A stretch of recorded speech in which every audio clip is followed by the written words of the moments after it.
Welcome to day 4 of our 12 days of fitness. Today, we're going to strengthen our hips using a resistance band. Using a resistance band to strengthen our hips will help keep us stable when we're walking. So the first exercise we're going to do today is a lateral walk with resist. I've got my band around my ankles. If you have a little arthritis, you might want to move the band up so it's just above your knees, and that'll just make a shorter lever arm, which will mean a little less stress on the knee joints.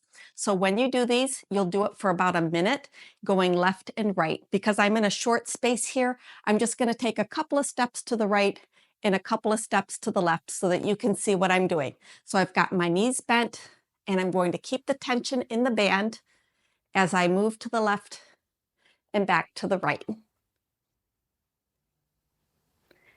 And you'll really feel that burning in the hips, right in that gluteus medius. And that stability will help you with your walking. And you just want to be nice and controlled when you're doing this. You don't have to go very fast. The next exercise we're going to do is a monster walk.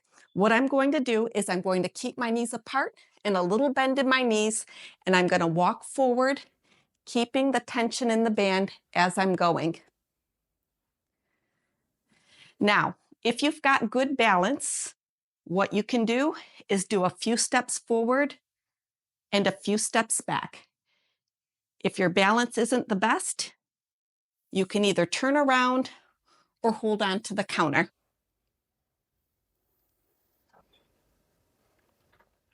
And I know this looks a little silly, but I think that's why we call it a monster walk, although one of my coworkers likes to call it a cowboy walk.